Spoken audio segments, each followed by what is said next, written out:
channel. I'm joined by my guests on the show, Sarandeep Singh and Ashok Malhotra. Ashok, coming to you, the shot that KL Rahul played after getting set, what would you say of that? See, I think he was beaten by the bounce, if I may say, because he wanted to go under the ball and the ball probably came on too quickly to him. So he was left with no other option but to wave his bat at the ball and paid the price. Unluckily, got the top edge and a good catch by Rabada. But hats off to Rahul. You know, it looks like he's taken a leaf out of Coach Rahul, out of Coach Rahul's book. He's batting like that. Bilkul, as you said, batting like a monk. And I've never seen anybody leave the ball outside the off stump like that, except for somebody like great Sunil Gavaskar. You know, he's been it's a very big compliment for him because the way he's leaving the ball outside the off stump, be it in England, be it in South Africa, he's a champion player, and he's curbed his stroke play. We know what a phenomenal stroke player he is, but he's curbed his instincts, natural instincts, and hung around and played a captain's knock. I'm sure he must be disgusted with the shot he played, but the fact is he still gave India a good start. And the fact is they laid a little bit of a foundation, despite of the middle order, 3, 4 and 5, once again failing. Sarandeep, would you say that this is KL Rahul 2.0? Because in August, we didn't even know if KL Rahul was making the Indian team and becoming the opener. 7 tests later, he's the captain of the side. And definitely credit goes to our KL Rahul because all his hard work and how dedication behind this to make his comeback into the test team, that shows him. Because I know him when he was opener in ODIs, he runs 4 runs, he dropped that Shikhar and Rohit is playing. He didn't get to make his chance to into the 11. Then he started batting at number 5, starts scoring runs over there, scoring runs at T20. Then he makes slowly come back into the test matches.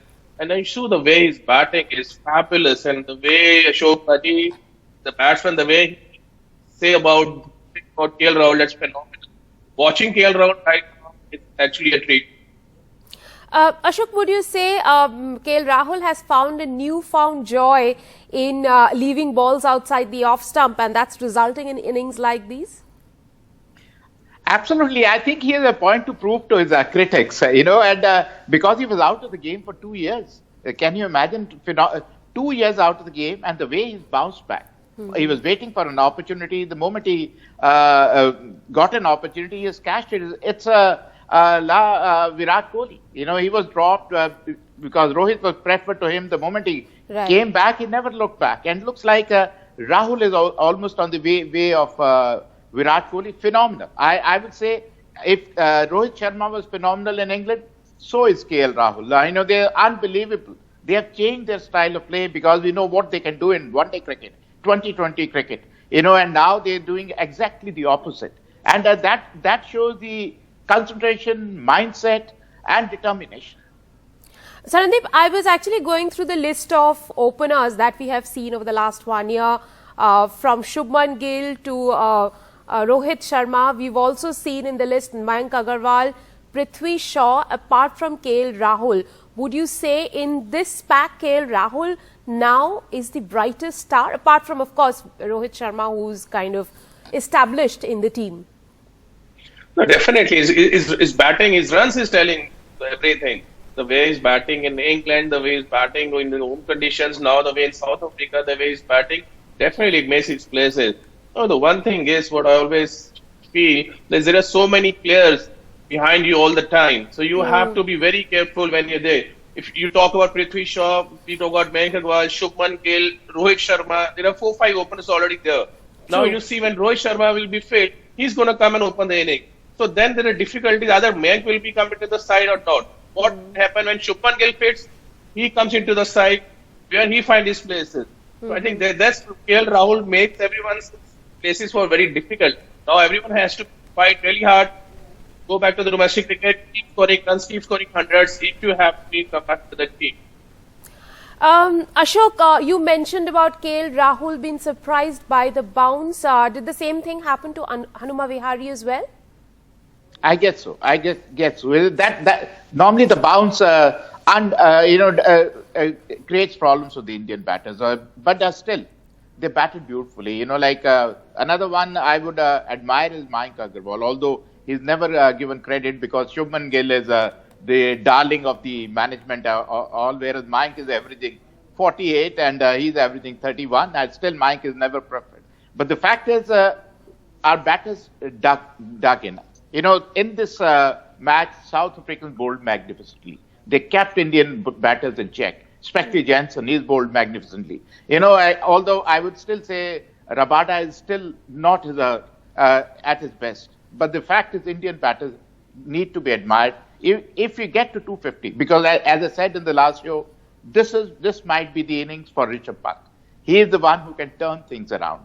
You know, if Rishabh Pant bats around and then Ashwin and Shardul Thakur chips in, then we might get to close to 300. I'm still a very, very hopeful, very positive guy, very hopeful, and I hope India bats deep and go to 300. And if we get 300, we are winning this test hands down. Sarandeep, you know, let's talk a little bit about the South African bowling that clearly has tested India this morning and afternoon. Would you say the induction of Duan Oliver has changed the complexion of the side? Definitely, not only in Oliver, also even when they changed the bowling setup. You see, in the last first test match, the lefty fast bowler, he opens the bowling. But if you see in this test match, he doesn't open the bowling. They just came in with the second change. Let the ball bit older, let him come and bowl quicker because he's a young fast bowler. He had that pace and he had that bounce also. Look, the first few overs, Mayank Agarwal, KL Rahul, looks very easy for them. They are scoring runs. Suddenly when he came starting, he hit the ball, you see the bounce will come into the wicket. Then Oliver chips in. What they did is, what they've learned from the last test match is, don't run after the wickets, don't go for the batsman, just hit the one and keep on hitting. And you see Mayank Agarwal gone, and you see so many inside edge of Hitesh Pujara, you see the way of Ajinkya Rahane get out, you see how Hanuman Vihari, same length, they don't do it differently, they keep hitting the length and they get the wickets. I think that credit goes to the bowlers, they bowl with the disciplined line, they're not running after it. But last few overs, they start running after behind Ravichandra Ashwin and Rishabh Pant. They suddenly give 30 runs. 110 for 5, now 142 for 5. Now after the Thiele coming back, they should be again come back to the basics. Just keep hitting the length. Try to bowl maiden overs. Right. Let the rest of the wicket will be due. Ashok, before we let you go, one last question. Would you say at this stage it's even Stevens? I would say so. Kind of thinking South African batting and Indian bowling.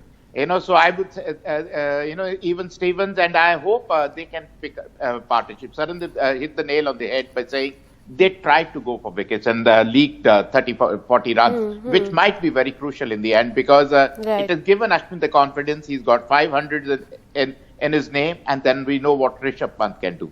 So it will depend what kind of a strategy South Africans come back and what kind of a strategy Indians have. We'll have to wait for and watch after an hour after tea which side the cookie crumbles. Of course, we will have to see if Rishabh Pant can play another Gabba-like knock or not. Thank you very much, gentlemen, for joining me on the broadcast at this hour.